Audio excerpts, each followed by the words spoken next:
Tai šiandien bus medžioklė su varovais.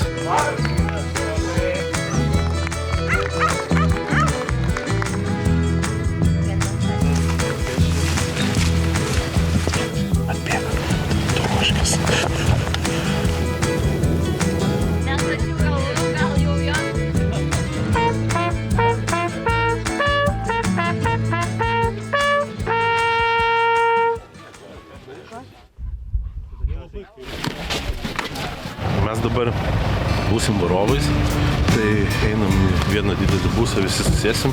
Mano mašiną paėmė Rugilę vairuoti. Nežinau, dar vieną įdomų padarys. Atsiprašau, mes pas jūs. Kažkaip. Sakė, atsargiai eikit, nepabėkit, nepasiklyskit. Ir turbūt galvoja, kad aš miške niekada nebuvęs.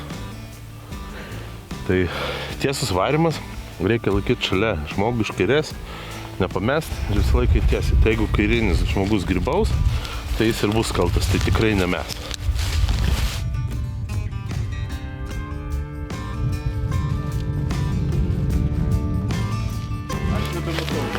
O! Loreta! Tai? Čia gyvena? Va, žiūrėk. Labai įdomus užsiėmimas, vaikščioti mišku ir šūkaut. O! Ir gal nutolo, bet gal mum į dešinę reikia.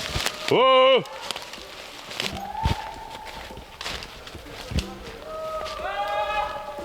Tai nieko aš čia nesuprantu, kur. Čia šiaip įdomu. Priėjom, va. O! Priėjom, sakė tiesiai, bet kažkaip mes šono einam, aš nelabai suprantu, va, tą laukimį ir mes lyg ir čia einam. Čia! Čia dabar susišauksim visi ir tada. Tai čia dabar mes sustojam ir tiesiai.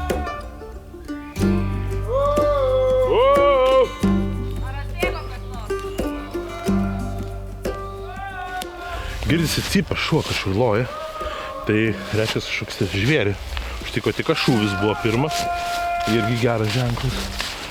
Wow! Ne, netolsta. Va, žiūrėk, žvėrių takas. Wow!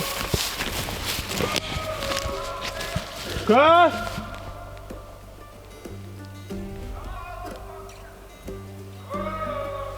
Kirčiavai?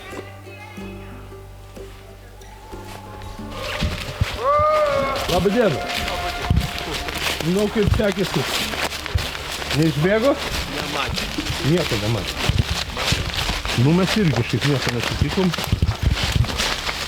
Tai ir čia jų ramesnė kažkokia vieta. Ir šūvių vos porą tik girdėjęs. Porą tai buvo šūvių. Nes anoje vietoje tai buvo daug.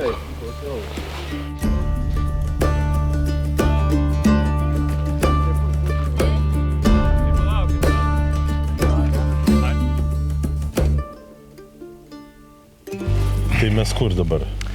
Tai čia ir būsim, nes, kaip ir minėjau, varovai eina taip, tai elniai gali mestis per aną kampą, per šitą kampą, per šitą kampą. Šitas miškelis irgi eina, jo. Jo, ir jie bėga į kitą masyvą ir bandysim juos čia pasitikti. Šūvio trajektorija jūsų kokia? Kuri? Tai va, kiek mes laipsnių turim. Ok, nu aš kad žinočiau, kad būt kur už jūs. Ten medžiotojas stovi prie to bokštelio, kur matot viršūnę. A, bet jis jau čia kalnas. Prašau visus sostus. Dėkui. O, prasidėjo. Varimas prasidėjo.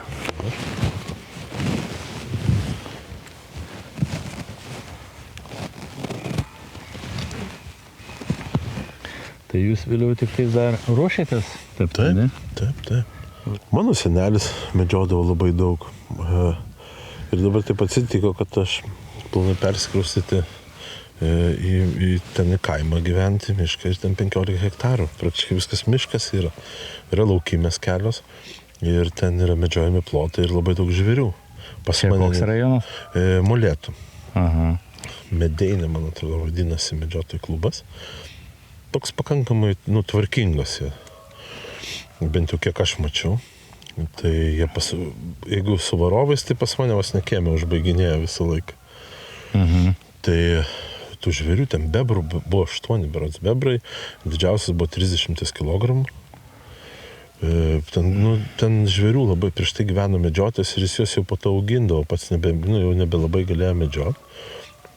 Augindavo, šerdavo, ten prie obelų elniai ateidavo, toks, kažkaip pradėjau taip domėtis. Ir čia viskas taip natūraliai, ne tai, kad bandant, žinot, susigalvoti arba pritempt kažką. Mėgstu aš gamtą, mišką, man čia mano toks, galiu vaikštinėti. Ateina toks amžiaus tarpsnis, kada jeigu tu prieš 10-20 metų kažką tai sakydavai niekada, tai tas apsisuka ir keičia situaciją. Jeigu aš anksčiau sakydavau,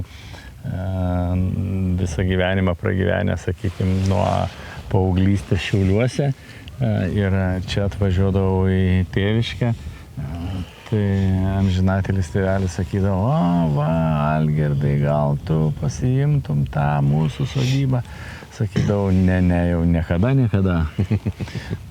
Apsisuko taip, kad patys mieliausi, šilčiausi paliko tie namai, todėl, kad tu čia gimęs, todėl, kad tu čia užaugęs. Tai čia yra viena, o antra, tai mano atžvilgiu, tai riša medžioklė. Kol tu čia esi, kol tu čia gyveni, tu gali prižiūrėti tą medžioklės ūkį, visą kitą, o jeigu tu gyvensi 70 ar 100 km nuo čia, tu kiekvieną dieną neprivažinėsi. Jeigu tu važiuosi karts nuo karto. Į savaitę kartą, tai žinot, tada tokiais atvejais kas ką nori, tas tą daro, kas ką nori, tą medžioja, tada tvarkos nebelieka. Bardakas iš karto. Jo. Patinas stirnas jau numetęs ragus. Iš kur pas jūs atsirado tos tradicijos, jūs vis tiek prieš 90-osius pradėjote medžioti. Ir tada dabar pas jūs tokios teisingos, man taip pat, man labai įdomu, labai gražu viskas. Iš kur jūs? Tai, kad tikriausiai netgi tie pirmieji pradininkai, kurie čia medžiodavo, kuriuos aš matydavau, kaip jie medžioja, jie kažkaip kitaip medžiodavo negu kad visi kiti. Visada būdavo sumedžiotas žvėris pagerbiamas. Visada stengdavosi į medžioklę išeiti kuo tvarkingesniais, švaresniais rūbais. Aišku, jų tokių, kokių dabar yra, tai net svajot nebuvo ką svajot, bet kaip tekdavo kažkur tai nuvažiuoti kitur, dar būnant vaikui, pabūt kaip varovu, tai matydavai, įsimindavai, ateina vietiniai medžiotojai, ten, sakykime, tie patys guminiai batai iš tvarto išėjęs, dar neplauti, supranti, kelnes neskalbtos, neaišku, ten kiek turbūt kampe pastačius stovėto. Tai čia visada būdavo tas požiūris kažkaip tai kitoks. Ir matomai, kada aš jau pats pradėjau ir medžioti, ir paskiau, kada jau tapau būrelio vadovu, ir mano paties tas išauklėjimas buvo kitaip žiūrėti į tą medžioklę, negu kad, kaip sakant, nei mėsos kąsnį žiūrėti. Jūs jau užaugot pats kitaip medžioklės. Jo, kitoje. Tai viskas yra aplinka tiesiog. Tai va taip ir prasidėjo, o paskiau pradėjo medžioti ir sūnus, ir dukra, ir jie, aišku, įnešė daug tų, sakykime, šiuolaikiškų tradicijų, etikos, kultūros ir visa kita. Tai čia jau turbūt eina iš kartos į kartą, sakykime, taip. Kažkas. Bėga. 2. Tuoj palaukti, išlys iš po.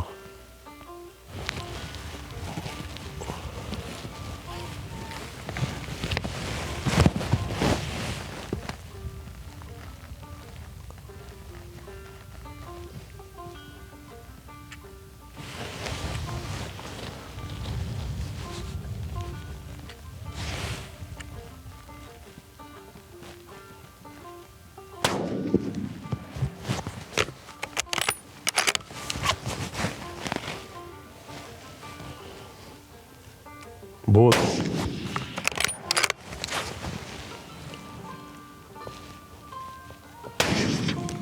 Yra, pataikėt. Ne, manau. Pataikėt.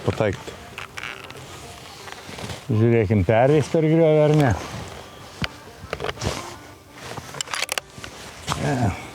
Bet žinokit, buvo kraujo.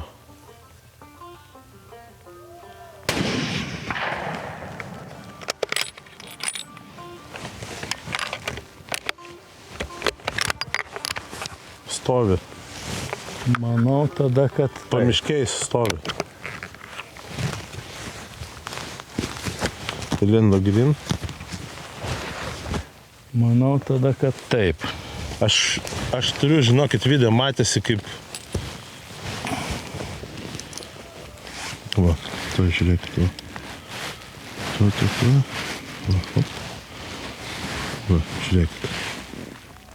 Matėt, pasiliko debesis. Tai manau, kad va. Prašau. Bet kokiu atveju, jeigu tu padarai šūvį, tai tu, jeigu esi tikras medžiotojas, turi eiti ir įsitikinti iki tos vietos, kur tu matėjai. Aha. Kad įbėgo, sakykime, jinai prabėgo gan nemažą atstumą, daugiau negu 100 metrų. Jeigu tu matėjai, kur jinai įbėgo, ir tu toj vietoj nerandi kraujo, gal tai tada tikimybės jau daug nebelieka, kad tu pataikai. Bet jeigu jau tu randi kraują, tai tada arba šunį kvietiesi į pagalbą, arba tai bandai pats ieškoti.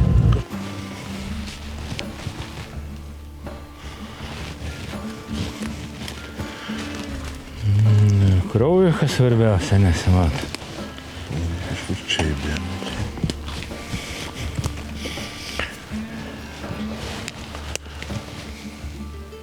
Nu, jinai būtų nuvirtus. Jau tiek nebūtų nubėgus, ne? Jau biški per toli kažkaip tai gaunasi. Ten, ne? Jo.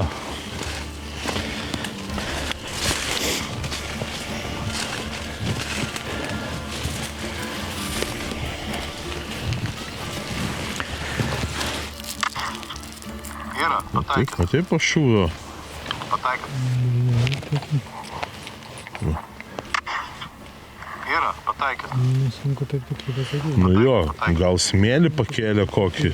Tai, kad kai į žemę pataikėm kiekvieną, tai aš mačiau žemę, kad buvo. Tai gal Bet ir buvo supranti, čia kraują, žemės sukilo. kraują tai nei laša niekur nėra. Tai gal čia Važiuojam. žemės ir sukilo. Bėgo. A,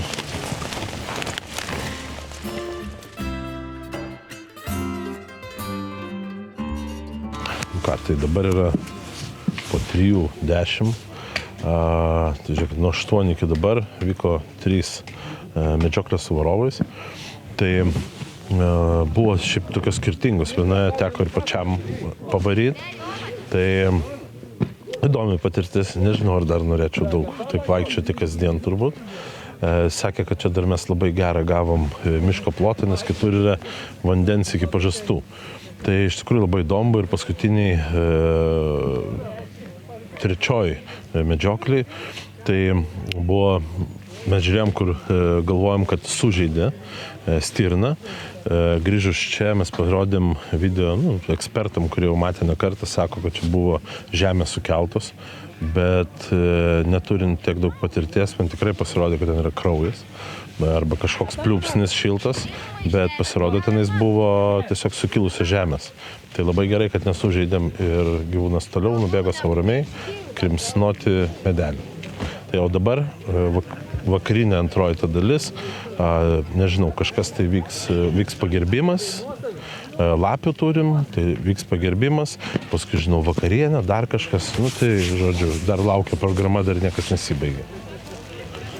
Šūvių kaip ir buvo tikrai nemažai paleistų, bet, kaip sakant, ne visi jie buvo taiklus, bet turim vieną ir taiklę. Šiandien mes turim lapių medžioklę. Tai lapę sumedžiojo Tomas. Sveikinam.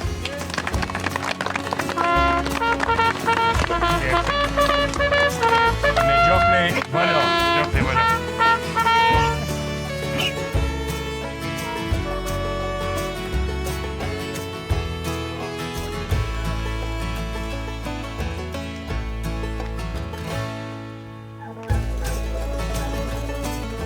Kartu ieškojom, Malonu. galvojom, kad sužeistas žvėries, bet pasirodo toli gražu ne.